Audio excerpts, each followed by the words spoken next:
मेरा मीडिया, मैं हूं आपके साथ चंद्रा सिंह। स्वागत है आपका जोहार झारखंड में। चलिए रुक करते हैं अब तक की सुर्खियों पर।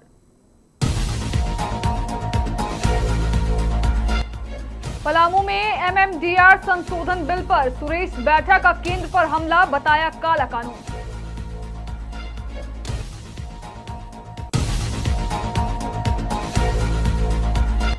रांची पुलिस का स्पेशल ड्राइव, 111 गुम मोबाइल बरामद, 50 मोबाइल मालिकों को लौटाए।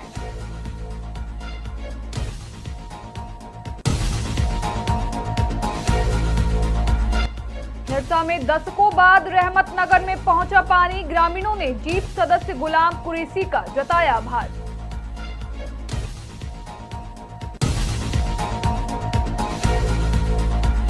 चिरकुंडा के उप स्वास्थ्य केंद्र निर्माण का विरोध, उत्कल समाज ने अशोक मंडल से की स्थानांतरण की मांग।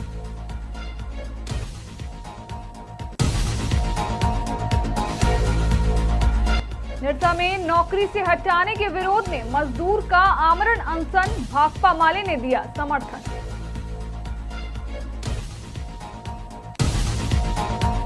अब खबरें विस्तार से। कांग्रेस के पलामू लोकसभा प्रभारी सह काके विधायक सुरेश बैठा ने एमएमडीआर संशोधन बिल को लेकर केंद्र सरकार पर जोरदार हमला बोला है। सर्किट हाउस में प्रेस वार्ता के दौरान उन्होंने बिल को काला कानून बताते हुए कहा कि कांग्रेस और जेएमएम इसका पुरजोर विरोध करेंगे। सुरेश बैठा ने आरोप लगाए कि नए कानून के जरिए केंद्र सरकार झारखंड की खनिज संपदा पर अपना नियंत्रण बढ़ाना चाहती है। उन्होंने कहा कि इससे राज्य के अधिकार प्रभावित होंगे और झारखंड के हितों का सीधा हनन होगा। विधायक ने बताया कि बिल के विरोध में 27 अगस्त को सभी जिला मुख्यालयों पर प्रदर्शन, 7 सितंबर को राजभवन के समक्ष धरना और 9 से 16 सितंबर तक प्रखंड मुख्यालयों में आंदोलन किया जाएगा। उन्होंने कहा कि जिस तरह जन विरोध के बाद कृषि कानून वापस लेने पड़े थे, उसी तरह एमएमडीआर संशोधन बिल भी वापस लेना होगा।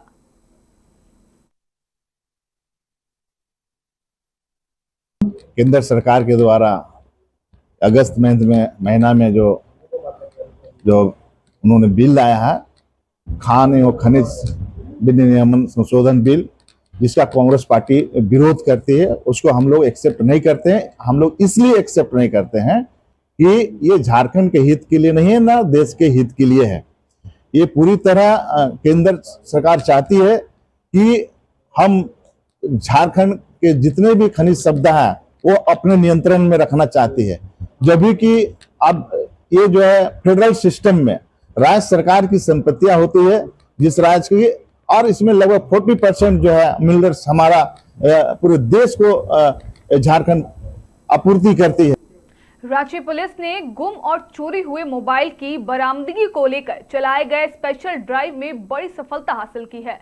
पिछले 1 महीने में पुलिस ने कुल 111 मोबाइल बरामद किए हैं, जिनमें से 50 मोबाइल उनके असली मालिकों को वापस सौंपे जा चुके हैं।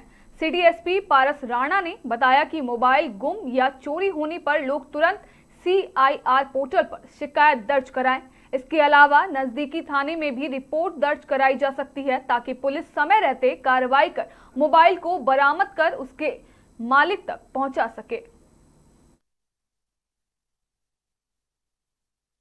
देखिए, रांची पुलिस के द्वारा पिछले 1 महीने में एक स्पेशल ड्राइव जो लगातार चलाया जा रहा है, इसी ड्राइव के तहत पिछले 1 महीने में 100 से ज़्यादा टोटल 111 मोबाइल रिकवर किए गए हैं। उसमें अलग अलग मीन्स का यूज़ किया गया है। जो रांची पुलिस की मोबाइल रिकवरी सेल है, वो साथ ही साथ जो CIR जो पोर्टल है, जो सेंट्रल गवर्नमेंट का central equipment identity register portal है, उसकी मदद लेते हुए टोटल 100 से अधिक लॉस्ट मोबाइल्स को रिकवर किया गया है। उसमें हमारा जो यहाँ जो वितरण हुआ है, 50 से अधिक लोगों को मोबाइल्स का वितरण किया गया है। कुछ लोग यहाँ नहीं आ पाए हैं, उनको जो रिस्पेक्टिव पुलिस स्टेशन है उनके द्वारा कंप्लेंट करवाई गई थी, वहाँ से उनको भी उनके मोबाइल जो है वो वापस कर दिए जाएंगे।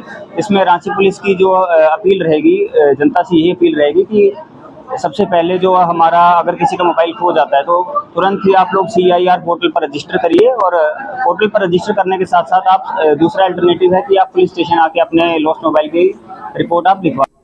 धनबाद के निरसा में दशकों से पानी की समस्या झेल रहे सिवली बाड़ी उत्तर पंचायत के रहमत नगर के ग्रामीणों के लिए राहत की खबर है। लंबे इंतजार के बाद यहां जलापूर्ति शुरू हो गई है। पानी पहुंचने की खुशी में ग्रामीणों ने इमामबाड़ा के पास आभार समारोह आयोजित कर जिला परिषद सदस्य गुलाम कुरैशी का अभिनंदन किया। ग्रामीणों ने बताया कि पेयजल के लिए उन्हें काफी दूर जाना पड़ता था। वहीं गुलाम कुरैशी ने कहा कि रहमत नगर में पानी पहुंचाने का वादा किया था, जिसे पूरा किया गया।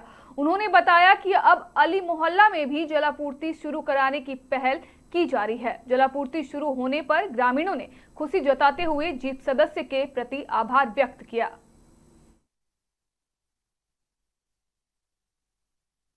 आज देखिए पब्लिक का चेहरा में खुशहाली देख लीजिए। बिल्कुल आप लोग का माध्यम से आज शुरू से आप जब भी पाइपलाइन का कुछ भी छोटा सा कार्य हुआ तो आप लोग को सबसे पहले बुलाया गया और आप लोग देखे हैं कि पानी का समस्या कितना ही तकलीफ में था। आज 20 साल के बाद ये पानी का समस्या से आदमी को निजात मिला है। आज आदमी देखिए खुशी का लड्डू खा रहा है। सबसे पहले तो आप मीडिया बंधु का भी मैं धन्यवाद देता हूं, क्योंकि रहमत नगर का पाइपलाइन का समस्या का समाधान जिस दिन शुरू हुआ था उस वक्त से आप तमाम हैं, धन्नू भैया हैं, आप लोग हैं, तमाम सलाउद्दीन भाई भी यहाँ पर हैं, सभी लोगों ने इस मुद्दा को उठाया है। और मुझे बहुत गर्व महसूस हो रहा है कि इस गाँव का बेटा होने के नाते मैंने ये सिवली बाड़ी रहमत नगर, जो लगभग ये रहमत नगर जब से ये आबादी यहाँ ये गाँव ये मतलब बसा यहाँ पर तब से पानी की समस्या थी। लगभग 20 से 25 साल का ये समस्या था, जिसको हम लोगों ने पूरा किया। रहमत नगर में तो बहुत दिनों से पानी का समस्या था। हम लोग बहुत बहुत शुक्रिया अदा कर रहे हैं हमारे पूर्व मुखिया सनोवर भाई और गुलाम भाई जिला परिषद का। इतना दिन बाद हम लोग को पानी पहुंचा दी हम लोग को बस्ती में। बहुत अच्छा पानी, बहुत अच्छा प्रेशर से पानी चल रहा है, इसका बहुत बहुत। चिरकुंडा के वार्ड नंबर 14 बगानधौड़ा में उप स्वास्थ्य केंद्र के निर्माण को लेकर विवाद बढ़ता जा रहा है। जगन्नाथ मंदिर के समीप मैदान में निर्माण शुरू होने से नाराज उत्कल समाज के दर्जनों महिला पुरुष मंगलवार को भाजपा नेता अशोक मंडल से मिलने पहुंचे और योजना को दूसरी जगह स्थानांतरित करने की मांग की है। समाज के लोगों का कहना है कि यह जगह जगन्नाथ स्वामी की मौसी बाड़ी और बच्चों के खेल मैदान के रूप में वर्षों से उपयोग होती रही है। ऐसे में यहां निर्माण होने से आस्था और बच्चों के खेल कूद दोनों प्रभावित होंगे।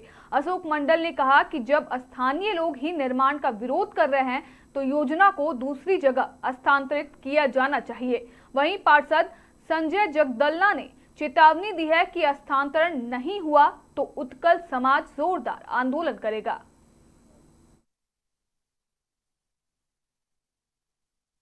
हम लोग का एक तो छायागदा स्पोर्ट्स स्टेडियम है, वो बहुत पुराना है।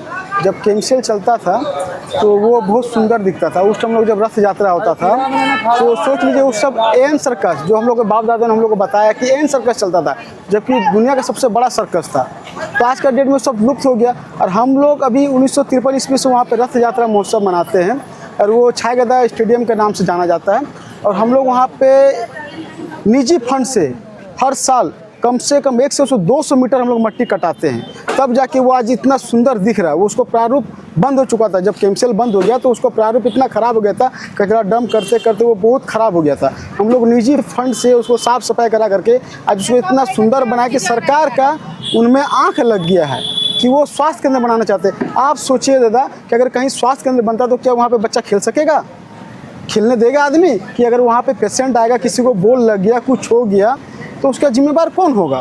देखिए हमारे यहाँ पर 14 और 15 नंबर वार्ड के सारे लोग यहाँ पर उपस्थित है और हम सारे लोग को लेके एक रिप्रेजेंटेशन करने के लिए हमारे सीओ के पास गए थे, लेकिन दुर्भाग्य है सीओ साहब शायद SIR का काम में कहीं व्यस्त हो गया होगा और टेलीफोन भी संपर्क करने के बाद नहीं हो पाया।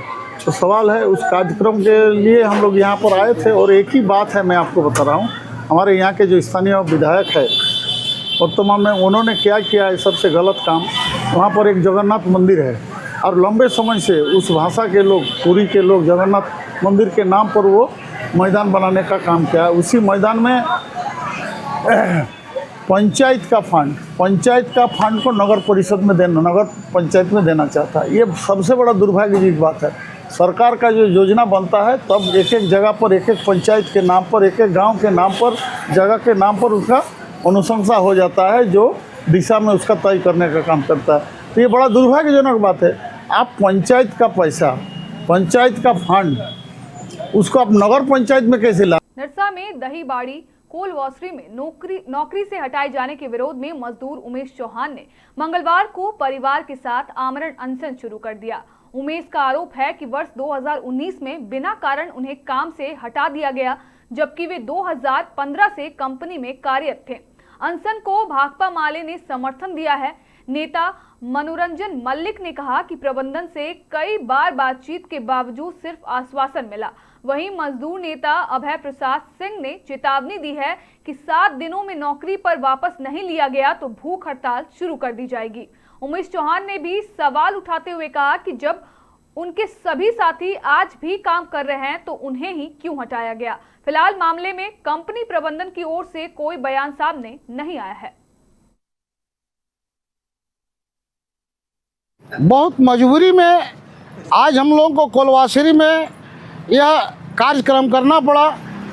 करीब 1.5 साल से हम लोग लगे हुए हैं कि प्रबंधन इनकी नियोजन दे दे। बातचीत कई बार हुआ, जो दादा बता भी रहे थे, लेकिन उसके बावजूद भी कभी यह चिट्ठी देता है कि हाँ दे देंगे, आज यहाँ नहीं देंगे तो वहाँ देंगे, कल आइए परसों आइए, ऐसे कहते कहते आज 1.5 साल हो गया।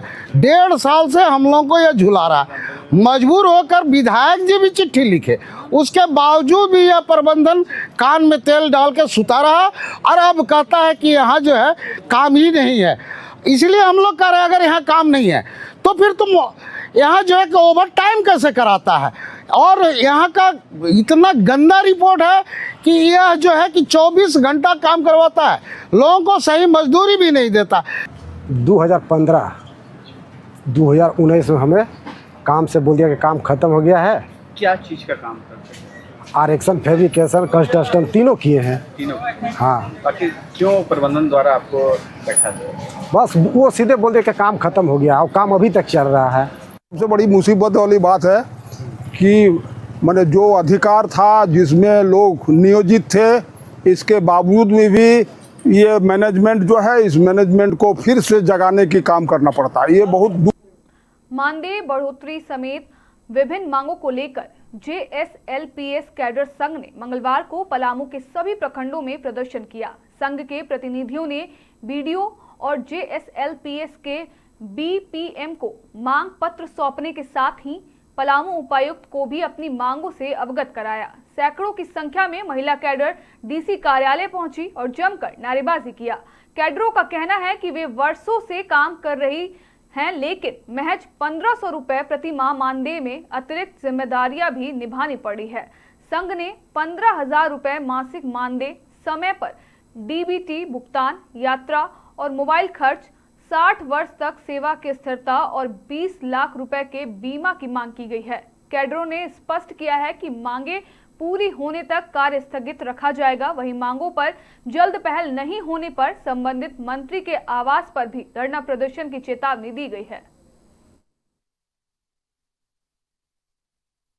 हम लोग सभी कैडर JSLPS के हैं महिला, और हम लोग अपना मांग मतलब मानदेय बढ़ोतरी के लिए यहाँ DC सर के पास आए हैं। हम लोग बहुत ही कम मानदेय में काम करते हैं और महंगाई को देखते हुए हम लोग का मानदेय मतलब बढ़ाया जाए, क्योंकि बहुत काम को हम लोग करते हैं। तो इसीलिए हम लोग जितना भी दीदी है यहाँ पे अपना मानदेय बढ़ाने के लिए आए हैं।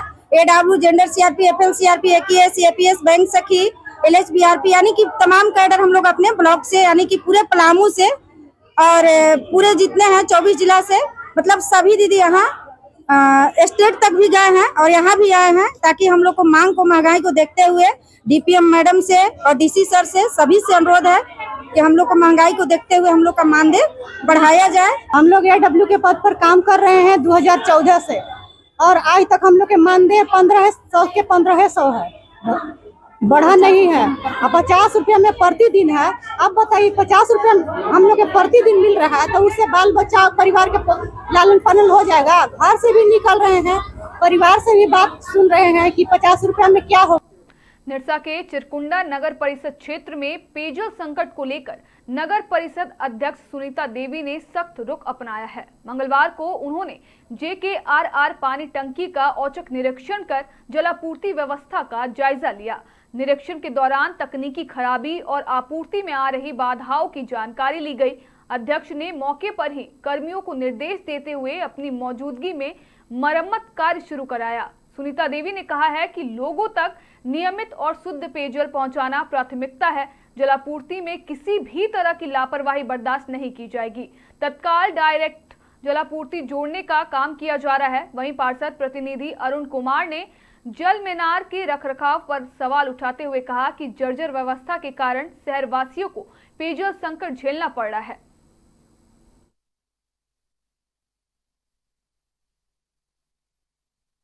पानी का समस्या को लेकर देखते हुए हम आज जेकेआर स्कूल आए थे। हमारे चिरकुंडा नगर वासियों का पानी का बहुत किल्लत का सामना करना पड़ रहा था और हमारे 2 टंकी है जेकेआर स्कूल में, जो एक चिरकुंडा की ओर जाती है, एक टाललांगा की ओर जाती है। जो चिरकुंडा की ओर जाती है उनका बहुत जर्जर हालत है।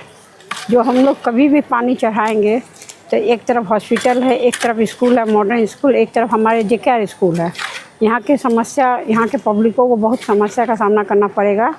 इस कारण हम लोग अभी तत्काल में जैसे चिरकुंडा वासी को पानी मिले, उसके कारण हम लोग जो अभी नाइथन से जो पानी आती है टंकी में चढ़ रही है, उसी से हम लोग कन्वर्ट करेंगे पानी को चिरकुंडा नगर वासियों को देने के लिए। हाँ, डायरेक्ट सप्लाई हो। जेकेआर कैंपस में 2 पानी टंकी है। कभी पूरे चिरकुंडा को इसी 2 टंकी से नियमित और बराबर सप्लाई पानी होती थी। अब 3 टंकी और बन चुका है नगर परिषद की ओर से। उसके बाद भी चिरकुंडा की जनता प्यासी रह जा रही है, दुर्भाग्य है। देवघर के पालोजोरी थाना क्षेत्र में 5 वर्षीय बच्ची के साथ दुष्कर्म की घटना के बाद आक्रोश भड़क उठा। आरोपी की गिरफ्तारी के बावजूद आदिवासी समाज और स्थानीय ग्रामीणों ने सख्त सजा की मांग को लेकर सड़क पर उतरकर प्रदर्शन किया। पारंपरिक वेशभूषा, ढोल नगाड़ों और तीर धनुष के साथ ग्रामीणों ने मार्च निकाला और सिद्धू कानू चौक पर पालोजोरी दुमका मुख्य मार्ग को करीब 2 घंटे तक जाम करके रखा। प्रदर्शनकारियों का आरोप है कि उसे फांसी देने की मांग की गई है। मौके पर पहुंचे सीओ पार्थ नंदन और पुलिस बल ने लोगों को समझाकर जाम समाप्त कराया। पुलिस के अनुसार आरोपी को गिरफ्तार कर न्यायिक हिरासत में भेज दिया गया है और बच्ची का मेडिकल परीक्षण कराया गया है। वहीं पहाड़ रक्षा मंच और विभिन्न आदिवासी संगठनों ने मुख्यमंत्री के साथ नाम 7 सूत्री मांग पत्र सौंपते हुए फास्ट ट्रैक कोर्ट में स्पीडी ट्रायल, 1 करोड़ रुपए मुआवजा, परिवार के एक सदस्य को सरकारी नौकरी और सुरक्षा की मांग की है। मांगे पूरी नहीं होने पर आंदोलन तेज करने की चेतावनी भी दी गई है।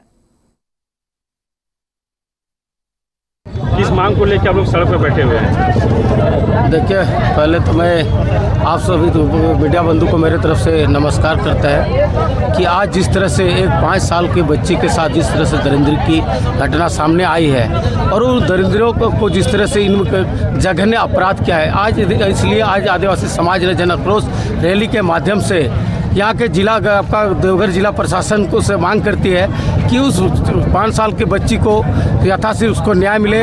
फर्स्ट कोर्ट के तहत दोषियों को फांसी का सजा हो और उन बच्चियों को मुआवजा के तौर में 1 करोड़ रुपया का मुआवजा दिया जाए और उनका शिक्षण व्यवस्था के लिए आजीवन जितना तक पढ़ाई करे उतना तक सरकार सुनिश्चित करे। पालोजोरी में हमारे पालोजोरी प्रखंड अंतर्गत बुरकुंडी पंचायत के डोमनाडी गांव के एक 5 साल की आदिवासी लड़की के साथ, छोटी सी बच्ची के साथ आज एक बालिग गैर आदिवासियों ने दरिंदगी के साथ उसका बलात्कार किया है और आज उसी एवज में हम लोग पालोजोरी में न्याय मार्च निकाले हैं आज। और हम लोग अपने सरकार से मांग करते हैं कि बच्ची के साथ जो अन्याय हुआ है और कानूनी कार्रवाई हो उसके ऊपर। कल ये बहुत ही इंसानियत को शर्मसार करने वाला घटना हुई। जो 5 साल की एक वो नाबालिग थी, हमारे आदिवासी समाज से थी, उनको जबरन तरीके से उनके साथ एक गलत व्यवहार करने का प्रयास किया गया।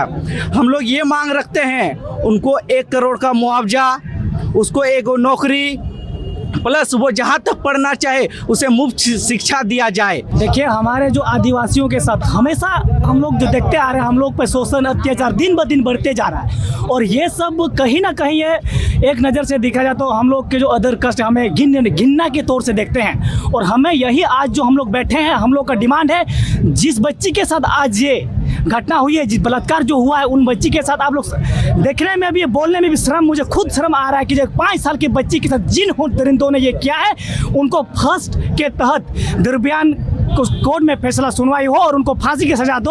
और सरकार से हमें यही विनती है या हम लोग मांग करते हैं, डिमांड करते हैं, वो बच्ची को 1 करोड़ की मुआवजा मिलनी चाहिए। नहीं, बिल्कुल अभी तो कोई कार्रवाई नहीं हुई है, जबकि एक ये जघन्य अपराध है।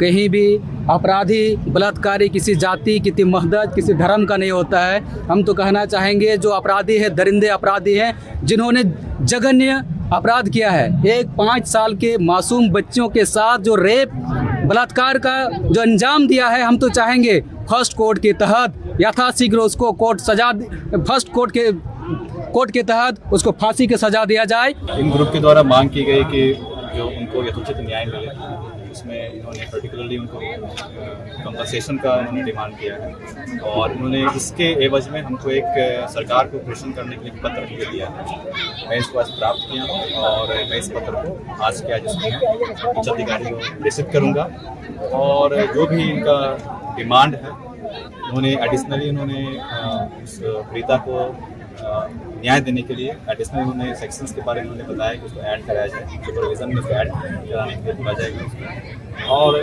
हम लोग प्रयास करेंगे तुरंत कार्रवाई करते हुए इस बच्ची को। फिलहाल के लिए इतना ही। बाकी तमाम खबरों के लिए बने रहें मिरर मीडिया के साथ।